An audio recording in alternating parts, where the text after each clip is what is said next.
I'd like to ask all three of them this now. Considering everything we've just said now, can you describe to us your ideal client and why they're ideal, and can you share one unexpected win? My ideal client is one who respects the work of interpreters. This is usually often the case, but often we have clients who don't know our work, or it is not that they don't respect it, they just don't have enough information about it. And sometimes it is our job not to find clients who respect the work, but also to grow with them or to educate them. I have several clients who were very careful when we started the collaboration. They didn't know what they can share with me, what do I need, how do I work, how can I the best present them.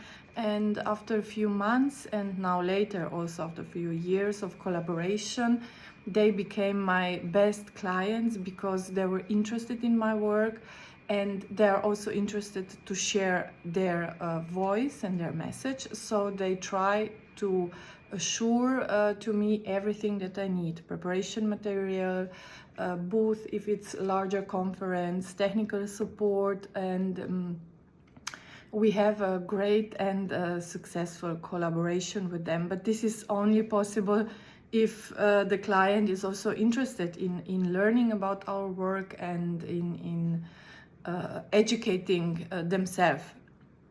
And an unexpected win from last year came after one unexpected loss in last year.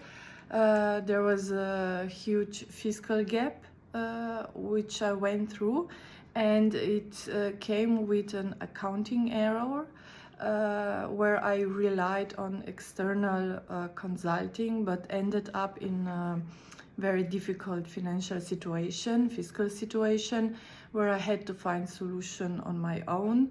Luckily, I had a good network with some advice and also from friends. And the other thing, after I explained the situation also to my clients, I had good clients who could support me with faster payments, which helped me a lot this year. But some preparation will be necessary also for the next year. So I learned a lot through this, to not rely only on external advice, but that interpreters and translators need good education, and we are responsible for this, to have the most knowledge also about the fiscal situation around us, especially in the times like now, where banks and other institutions became a little more rigid and less flexible in this area.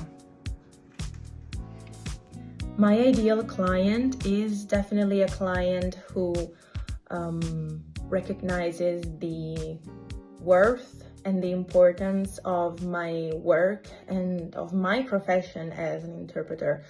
Obviously, we're talking about ideal clients, so I know that these perfect clients probably don't exist, but with some work, maybe we could see some results. I think an ideal client is also one who provides you with all the information that we need as interpreters in order to prepare ourselves for an incoming assignment. For example, the venue, the schedule, the agenda, and the main topic, especially because we always need to understand and to know in advance what the event is going to be about in order to decide whether to accept it or to give it up, in order to understand whether we have the capabilities to face it. And one unexpected win in these terms, I think it was when a client of mine that I collaborated with more or less 2 years ago recommended me to another client, the organization that I talked about earlier.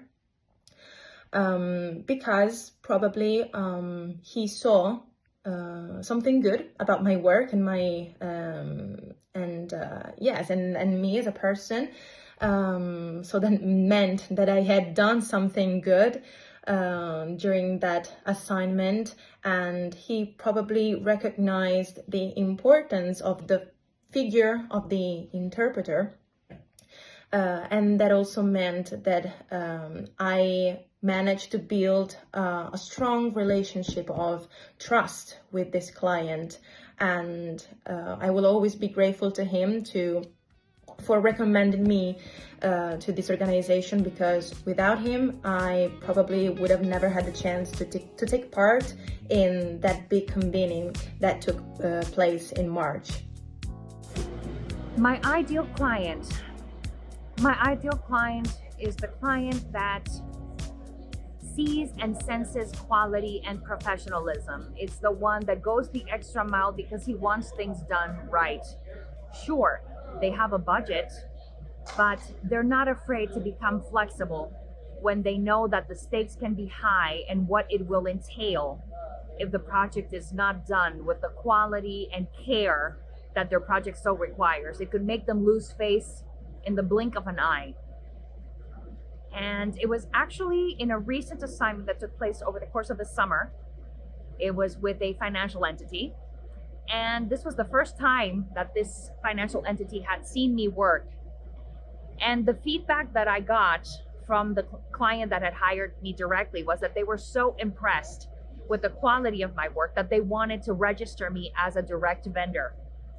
And it took them barely 3 weeks to send me my first direct project.